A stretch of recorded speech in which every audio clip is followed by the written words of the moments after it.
Going beyond the headlines.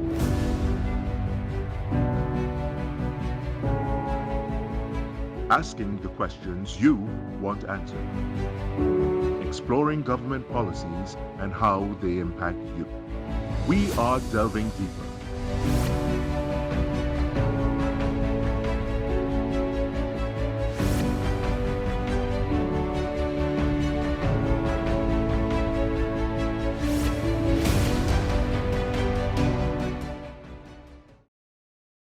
Good evening, Trinidad and Tobago. Welcome to Delving Deeper. I am Ria Singh, sitting in for Kimberly D'Souza. Joining me this evening, the Minister of Education, Dr. Nyan Dolly. Good evening, Dr. Dolly. Welcome once again to the program. Good evening, Ria. Thanks for having me. Always a pleasure. Let's begin with digital transformation. Now, last week, Minister Bacchus identified the importance of digital transformation, and Cabinet approved 13 projects under your ministry, namely dealing with e-testing, e-books, and laptops in schools. Can you expand a little bit on this? Let me first say that the Digital Transformation Program, the document, is available on the ministry's website. And so I encourage all citizens to take a look at that because it is very critical. All of our citizens have a stake in education. We say in the Ministry of Education, it takes a village and everyone is involved. So I'd like everyone to take a chance to look at the document to understand where the ministry is going between 2022 and 2027. The e-testing initiative, that is very critical. CXC is moving towards e-testing. The benefits are myriad. One, cost. I cannot explain to you how costly it is to print exam papers. We have to import them from Barbados and some of them from England as well. We import those. When they are used by the students, we send them back. We have to transport them back. Even within the country, it's armed services to get them from the airport into the ministry. And then, of course, they are the persons employed to pack them away, to arrange them. So it's very expensive to run examinations. And therefore, the concept of e-testing will immediately have a cost reduction associated with that. And also the resilience, what we looked at over COVID, when we had to consider when we were having exams and how we were having exams. There are territories in the region that already do e-testing, and it was a lot easier for them, that resilience built into the system because you didn't have to be physically dealing with all of that arrangement. So e-testing is one of the major things we want to head to. And in January of 2023, we are going to expand our e-testing portfolio. It's going to be on a voluntary basis to integrate more e-testing into the ministry's program. We do have some subjects already that are done that way, but it's a few, and we want to expand that. So that's on the e-testing side. A part of that, of course, is the bring your own device scenario where students can use their own devices to be able to do e-testing. And that feeds right into our laptop and device distribution. It's also important that our students get facility on the devices in doing exams. So what will be used in January would be the pilot with the paper ones, which is the multiple choice, which is a simpler prospect. But if we have to move to the paper two, where you have to actually write or type, students must be very familiar with that. And so that e-testing and the availability of devices, they go hand in hand. Another one of the projects will be digital literacy for the students, because to be able to have that familiarity with the devices, we must ensure that they type efficiently. Many students can type, but when you're speaking about doing it for an exam, it must be something that you're very, very familiar with. You shouldn't have to think about it.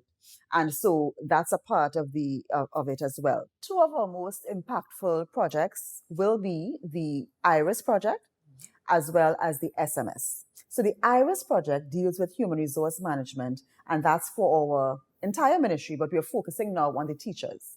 And we are getting them basically digitizing the teacher records. If you've ever seen a teacher file, and you've been a teacher, so you understand the very huge stack of paper where things can easily go missing. Oh, yes. And that has a lot of repercussions for salaries, for benefits at the end of your tenure, which is so unfortunate. So we are digitizing that. And it is a huge project. We have over 13,000 teachers, and you can imagine each one of those pieces of paper have to go into a digital format. So there's a lot going on there, but we are, making steady progress on that. And I know our teachers would be very happy for that, because it would mean that we can treat with them in a manner that really befits their service. And so that's one of the things we are focusing on.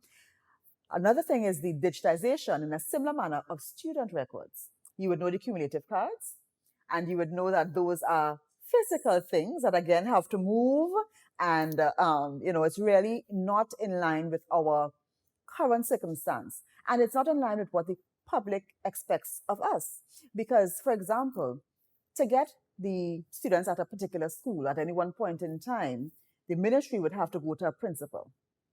The ministry should have those records, but that can only come if we digitize our student records. So that has a lot of permutations.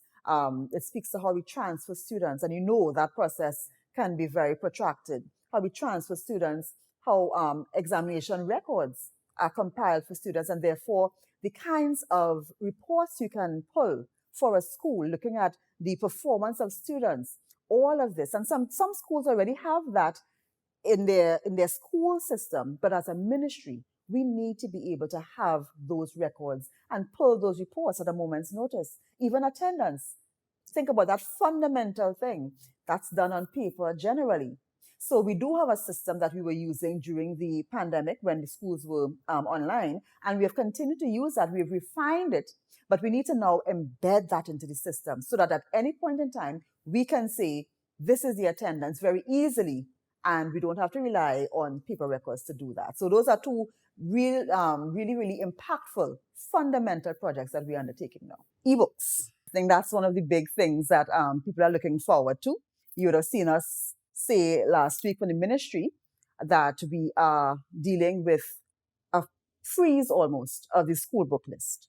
And that is to allow parents to have an ease with respect to changing textbooks, changing editions, and also the critical matter of the quality of the textbooks that are put onto the book list. That is something that we've been hearing a lot of complaints about and that we need to deal with. So as we deal with these matters, and as we also look to the ebook platform, we have said, okay, just hold with school book lists as they are so that we can introduce now our ebook platform.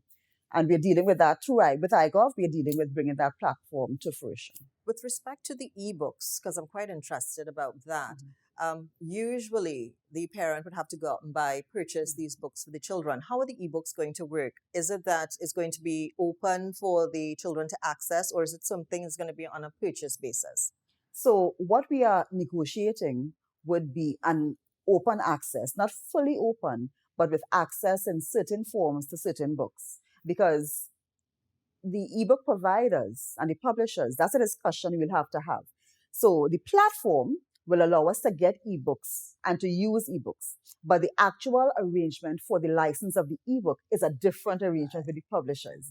So the intention would be, and the best case scenario would be, that certain students have access to certain books, and that will attract a certain cost. If it is free and open access, that's a different type of cost. So we have to have those detailed discussions about the ebooks themselves, but the platform allows us the facility to use ebooks. And so that's what we're negotiating at this time. I think another question that people may have is, you're speaking also of having the exams online as well, through their computers. They can bring their own as well. I'm wondering about security issues if it's your own personal computer that you're using to do those exams on. Have you looked at that, or how you're going to control that? Because if it's a personal computer, they may have, certain information on it that could help them possibly in the exams. So this is a process that we'll be working with CXC on. Now, CXC already has e-testing going on. Many of the regions, they have e-testing. And so they have software already that deals with how the security features are taken care of. So it basically shuts down the other aspects of the computer and locks it into a certain program so the student can't access what would have been on their computer. So the security features, those are already taken care of, and CXC routinely deals with that. So it really is now for us to incorporate it into our system. And to implement it into the school system. Now, the ministry has identified 26 schools of focus for which specific guidelines have been published. What are the major areas of focus for these 26 schools? These schools have been carefully selected. In these schools, there are certain characteristics. indiscipline, student indiscipline. Another one is high absenteeism of the students. Another one would be dilapidation of the schools over time. A lot of them are older schools. Another one would be that the students who come in, the intake at SE would not be the highest performers. Another one would be that the output at the end of Form 5, in most cases, is not as high as it should be. So there are certain characteristics associated with some of our schools. And the focus on these schools is to increase the achievement of the student. That everything that's being done is with that focus. Because at the Ministry of Education, we want to create the citizens that will carry this country on an upward trajectory. And so it is a difficulty for us when many students are coming out as much as 52% without their full certificate, because it means that these citizens, these young citizens, are now underprepared to take their place as productive citizens in our country. And if we don't have productive citizens, everything else will be affected. So the focus on these schools would be to achieve student performance increases. And so we are approaching it on the level of leadership, training for teachers, bringing the principals in to ensure that they have the right type of training as well. The parents, the principals in these schools have also spoken to us about the need to focus on the community, because whatever we do in school, sometimes when the children go home, it negates all the gains that you've made in school. On the curriculum itself, ensuring that these students have a curriculum that they can achieve, that it addresses honestly their deficiencies, because they would have come out of the primary school system without the necessary preparation. So ensuring that the curriculum they face in Form 1 addresses that and brings them up to the required level of literacy and numeracy, ensuring that they are engaged in school. And the principals have told us that the involvement in skills keeps them engaged. Skills, sporting, and VAPA, which would be the visual and performing arts. So ensuring that those programs are robust at the Form 1 level, keep them in school, reduce the attrition. So the emphasis on the students is wide-ranging. It also deals with the student support services, ensuring that we have dedicated officers at these schools, ensuring that we have safety officers, that the community police are involved in the school as well, because we want to add to the atmosphere of safety and security. So it's a number of initiatives that we are rolling out in these 26 schools to be able to increase student achievement and to keep them in school, reduce the attrition. So you're trying to get a balance between the academics and the arts as well. So you're trying for that balance. Yeah. Is there anything in place? Because you spoke about students who may come into the school who may not be at a certain level and may need remedial teaching, remedial learning. Have you thought or have you put anything in place for something like that? And teachers especially, because you need to have specialized teachers for that. So in these 26 schools, Form 1 and 2 will be dedicated to preparing students to do their lower secondary proficiency examination. This was formerly called the primary school leaving. So when students did not perform adequately at the SE or the common entrance in those days, they would spend some years in what we used to call post-primary. And those years were dedicated, standard 6 to standard 7, some used to call it. Those years were dedicated to bringing them up to a fundamental level of literacy and numeracy so that they can be able to at least find a proper job, a lower entry job, and they would be able to contribute and take care of themselves. So the lower secondary proficiency examination is that same examination. It covers math, English, social studies, and science. So it gives the student a general knowledge, and the first 2 years of secondary school will be devoted to that. So it's not taking them on the secondary school curriculum. It's giving them 2 years to bring them up to the level of literacy and numeracy that is required. Now, that examination is a certification. It's not a placement exam. It's not the SCA. It's a certification. And that is actually the entry-level qualification for some government jobs. The government recognizes that. And that helps with the attrition, because in some of these schools, the students come into Form 1 at age 14, as opposed to an average student, who may be 11 or 12. So at age 16, compulsory schooling is ended for Trinidad and Tobago. Yeah. So it means that there may be students in Form 2 who have achieved the age of 16, and in some cases they fall away. That's the attrition we're speaking about. So if we do this exam, prepare these students, give them their grounding in literacy and numeracy, and they do this certification in Form 2, even if they leave school after, they have a level of certification that they can use to get a job. And that is what we are trying to achieve. So it's a twofold process, bringing them up in terms of their fundamental literacy and numeracy, and giving them something that they can hold in their hand. So just in case they achieve the age of compulsory education and they leave school, which happens, they have a certification which they can use to gain a job. Now, there's always the issue, and I love what you're talking about because I think that this needs to get done. But, there's always the issue, especially those parents who think, no, my child is not going to do this. They're going to write over the SEA, or they're going to do this or that or the other. How are you going to address those concerns of those parents as well and try to help them see? Because I know as teachers we do, and it doesn't always work. So how is the Ministry of Education going to try to get on board to help parents say, listen, we need to do this for your child? One of the ways is to ensure that we explain this system to our parents. And that is why it is important for the principals to meet with the parents to discuss. Now, I can tell you a challenge that principals face in that some parents, you cannot get them on the phone. You can't reach them. Numbers change pretty frequently. And some of the parents you see are the parents you don't need to see because they're already involved in the school. So the principals are going to do their best to reach out to parents and to explain exactly what's happening. And the sad fact is that there are many parents who have absolutely no concern about what's happening in school with their children. And that's a reality, and that precipitates the problem in the first place. So all efforts are going to be made to sensitize parents as to what we are doing. And that's why the document is on the website. And we are pushing students and teachers and parents from the Facebook page, the ministry's Facebook page. Go read the document, go look at it, understand what we are doing, and come on board. Because there is no way that the ministry can do this without parents helping and without parental involvement. So we will do the best we can. Make the document public. We're going to do some sensitization on the Facebook page as well, because a lot of parents, they may not see them in school, but they are on social media. So we're going to try there as well. The principals will try speaking to the parents, explaining what it is. And the system that we are putting in place, that we have put in place, I can't say we have put in place in 26 schools, after they do the lower secondary proficiency exam, when they go into Form 3, there's a chance for them to repeat that if perchance the students did not get the certification. And those students who have to repeat it in Form 3, they have a chance to spend an extra year at secondary school so that they move on, but they have 6 years. And the students who get their certification there, we will now be sure that they have the fundamentals to go on to CSEC subjects.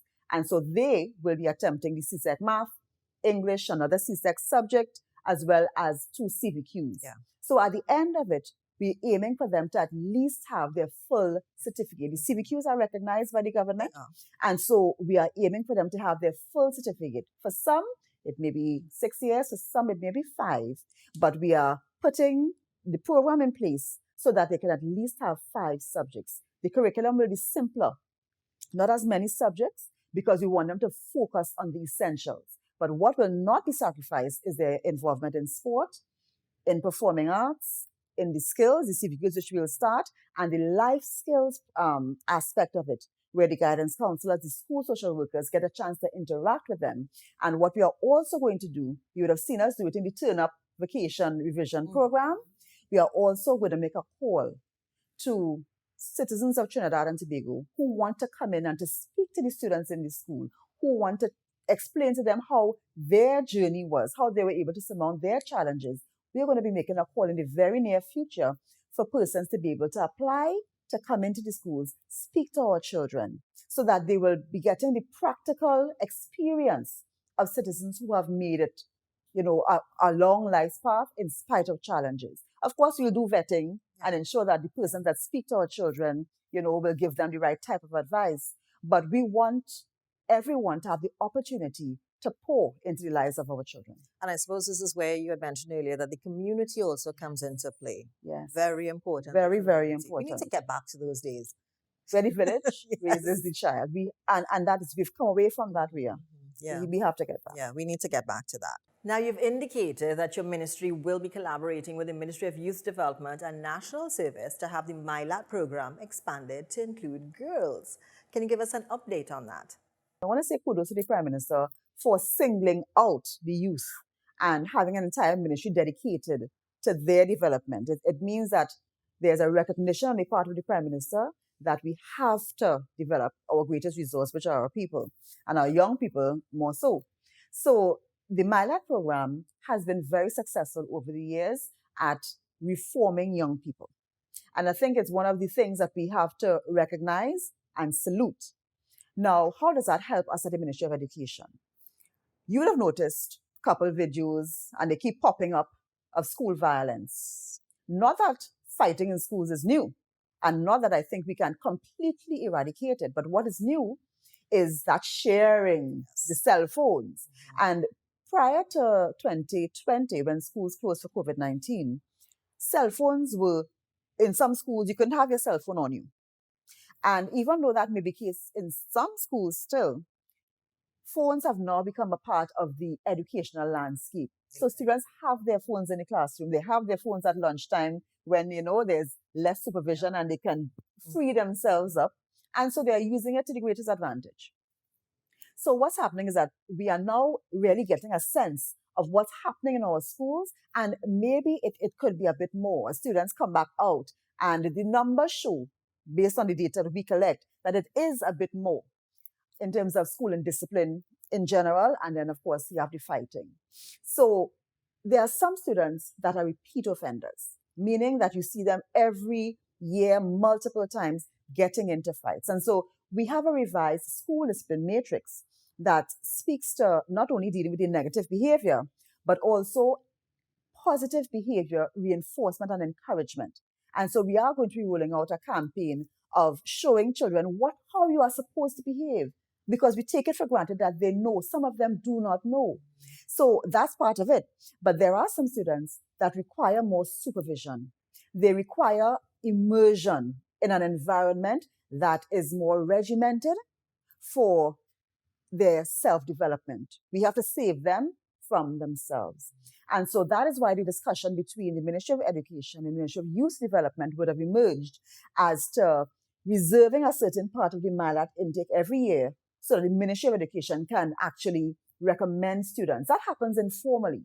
But we want a system that outlives us as ministers, and therefore we want to put that into it. So we're discussing that with MyLAT now, and we will take that to Cabinet very soon. But what we are also recognizing, and the public will know because you're seeing it, that our girls are also now a part of the violence that we see at our schools. So we have to have somewhere that we can recommend for the girls who need that. And that is why we've discussed with the Ministry of Youth Development bringing MyLAT for girls. So it's still in the initial stage of discussion, but we really are working towards getting that done because we want to provide the same support. It's not punitive. It is recognizing that our children need support and facilitating that. So we hope that we will be able to get that done sooner rather than later, but we will certainly get it done. Now, in the past, we've heard that there is, in a sense, a shortage of guidance counselors in schools. And you did mention that part of the program that's coming up with these 26 schools that have been implemented, that this is going to be a part of helping the child, move forward. Has that been addressed, the guidance counselor issue? Because sometimes we find that there's maybe one guidance counselor for so many different schools. And we really need some more in each school, posted at each school. Are there any strides in place for that to happen? What we are addressing is a system of early referral that would allow us to not reach the point where the student is far gone and requires that personal intervention. Because what we find happening is that every time we increase the number, there's a need for more and more. And we have, between school social workers and guidance counselors, maybe 400 or so personnel, give or take a couple. And what that, as we seek to increase more and more and more, remember it's administration of such a large unit. But what we have realized is that the school-based intervention team, that is a team that's part of the school-based management system that is supposed to meet at every school fortnightly. And that team is supposed to look at the challenges in each class. And if there are students that are having difficulties, it should come up there. That is a team comprised of the school officials, the principals, some teachers, and so on. Now, although the school social workers, the guidance counselors are a part of it, that team is supposed to identify early when you have a problem. And that will allow the intervention. Sometimes it is at the level of the teacher, and it doesn't have to involve the guidance counselor. But when that team is not operating well, then the problem gets so out of hand that it gets now a referral to the guidance counselor, which adds to their workload. Yeah.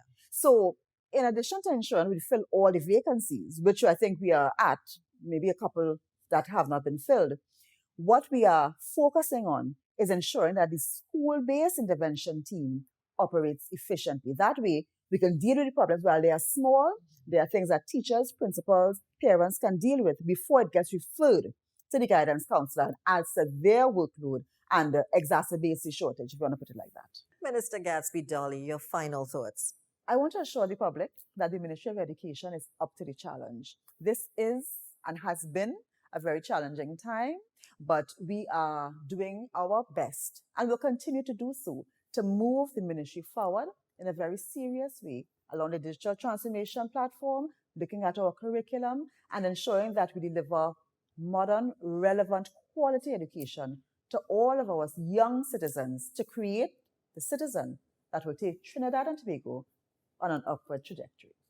Thank you so much for being with us here once again. Join us again next week, same time, for another episode of Delving Deeper. I am Ria Rupchansing on behalf of the entire team. Thank you so much and have a good night.